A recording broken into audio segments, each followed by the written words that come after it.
The Winnipeg Jets have taken care of business off the ice and are off to a promising start on the ice. Harrison Lee of Locked On Winnipeg Jets joins us to talk about that and all things Jets next on the Locked On NHL podcast. You're Locked On NHL, your daily podcast on the National Hockey League. Part of the Locked On Podcast Network, your team every day.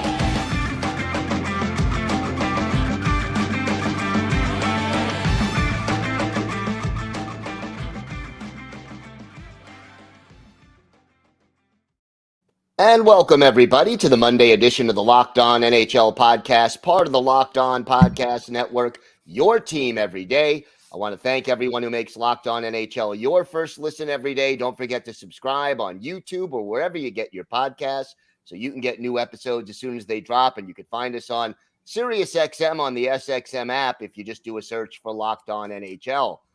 Today's episode is brought to you by Sleeper. Download the Sleeper app and use promo code Locked On NHL to get up to a $100 match on your first deposit. Terms and conditions apply. See Sleeper's terms of use for details.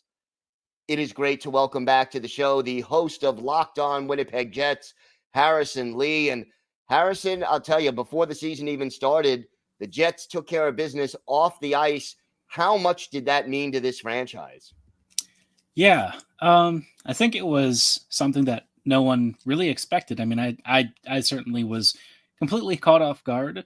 I think just about every single person who follows this team, maybe there were some people in the media who had been told privately that it was coming, but I mean, wow. To call it a shock to the system was a bit of an understatement. I think it not only informs kind of Winnipeg's future and present, but also really set the marker down for like a statement, right? What is this franchise trying to accomplish? And what does it want to do?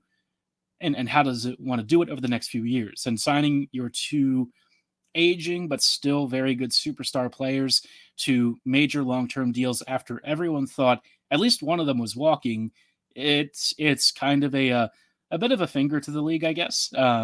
Winnipeg is very much saying we're still here. We still want to stay in Winnipeg. Now, whether financially that's going to happen, we'll see.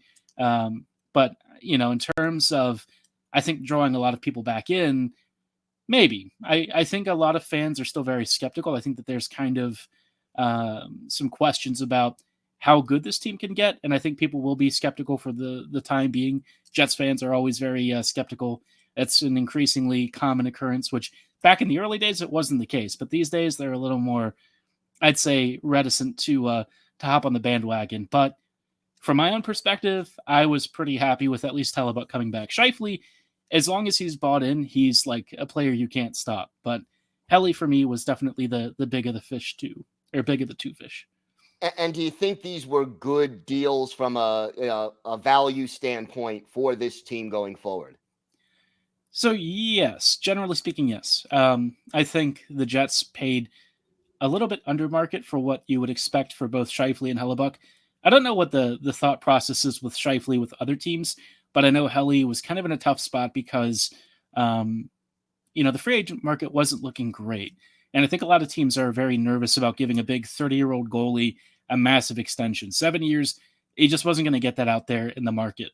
But by the same token, 8.5 by 7 with the rising cap over the next few years, and the likelihood that both he and Scheifele are going to be good for at least 3 to 4 years of that is pretty good. I think the Jets, given the circumstances and what could have happened with these deals, I can live with it. Like, it's not the most ideal approach to how they should do this stuff, but like as a fan, I really can't complain. And then Scheifele with a Gordie Howe hat trick. I mean, I know not a lot of people were expecting that. Your thoughts on his performance so far? I mean, he's off to a very fast start.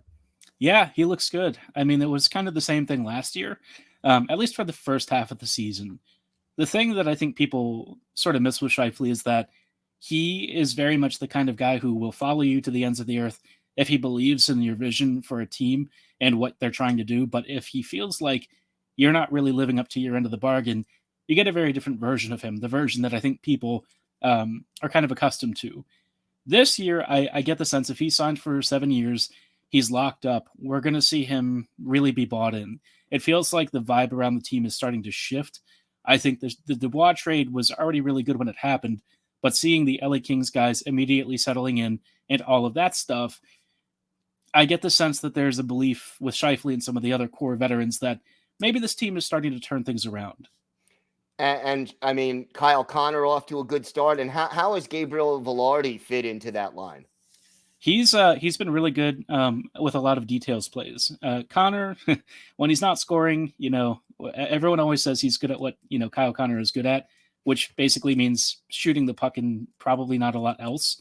He's not going to offer a lot of defensive support, but that's where Velarde really steps up. I thought that he had a lot of really hardworking shifts. He forced turnovers, created some really good passes. Down low in the slot, he's a total menace. Along the walls, he's a menace. He's just a really good player. And honestly, he's not going to be the same player as Dubois, but he does a lot of very similar things, sometimes even better than Dubois did. I think that they're very different players overall, but when the Kings traded him to Winnipeg as part of that deal, I thought it was going to be like a 1-for-1. The fact that they tossed in other players kind of shocked me because, to me, Velarde might not really be that far off, if at all, from Dubois. So far, Gabriel looks really good. I'm excited for him. I've been a big fan of his since he was a young prospect, but injuries basically got really close to ending his pro career before it even began. So it's on a personal level, fantastic to see him not only make it, but really thrive. So, I mean, so far, we're just a couple of games into the schedule, but the Jets have looked pretty good. What would you say are the keys to the season for this Winnipeg team if they want to make the playoffs? So the big thing, I think, is just staying healthy. This forward group, now that it's kind of all come together and it's rolling 4 lines, it's pretty darn deep. I don't think there are a ton of teams that have the sort of quality that the Jets do when you look at their bottom 6. The additions of Iafallo and Kupari, I think, really did shift the balance of how this team is stacked up. I mean, you had a good top 6 already, but now you have Velarde, Iafallo, and Kupari upgrading, or at the very least just replacing the players who used to be there. And in Kupari and Iafallo's case, they're huge boosts. I mean, Stelland was great. Harkins did a job. But it's clear that these guys are very big upgrades. Kupari especially, I think, is catching people by surprise. He's been really, really good. So staying healthy, I think, is one thing, but the defense also needs a bit of a look. Schmidt and Dillon have had really bad starts to the year. Pionk is Pionk. You kind of know what you're getting with him. And I think the team loves him too much to even talk about a trade. So I sort of just write that one off. But Dillon and Schmidt, long-term, I think the Jets really need to re-examine what's going to happen with them because, Heinola, when he comes back, would probably have had Schmidt's spot if he wasn't, sitting aside to the, with a broken ankle. But, Dillon has also kind of struggled, and he's like $4 million in cap hit, right? So cap hits for the Jets, Pionk, Schmidt, and Dillon all together, that's $16 million. It's a lot of space, a lot of money, and I think the Jets really want to evaluate how they use that space because, this team feels like it's on the cusp of being really, really good. But with a couple of tweaks, I think they could really start to reach a contender status. And what would they need to add in order to reach that contender status? I think for them, they probably want to add a sweetener forward. I think Connor Garland has been a name that's really been popular recently. Garland is exactly the kind of type of player that would be a big boost for Winnipeg's middle 6. And then on the defense, you need at least one more puck mover. If you get Dillon, I think that's fine. But you just need to clear cap space to give yourself more flexibility and, improve the mobility. Because Heinola, once he comes back, should be pretty good. But we also don't want to, I think, lean too heavily on a guy who just fractured his ankle. So a puck mover for the back end would be nice. I think the Jets really need a top level D, like a Sanheim type. I think the Sanheim door might be closed, but if somebody becomes available, that's maybe a rental or something here in a few months. We'll see. But that side of things, I'm not as sure on with the defense. I think the Jets are in a tough spot because not many teams want to take on salary like that, especially for guys who are not so great. So if they at least had a forward, that'd be great. But also move out a D contract if you can. All right. Well, we'll keep an eye on that all season on Locked On Winnipeg Jets. Harrison, why don't you tell our viewers and our listeners where they could find the podcast and where they could find you on social media? We are available on all of the same podcasting networks and YouTube as Locked On NHL is. And of course, if you want to follow us on social media, you can follow our Twitter. Well, I guess it's called X now. Our X social media account is LO_Winnipeg Jets. And my personal account is at HL Living Loco. All right. Harrison, thank you so much. Always a pleasure to talk to you. Thanks for having me on.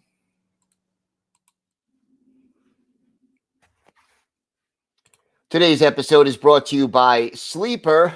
Well, if Alexander Ovechkin scores a hat trick, if your team wins the Stanley Cup, and if you want to win 100 times your money, play daily fantasy hockey on the Sleeper app.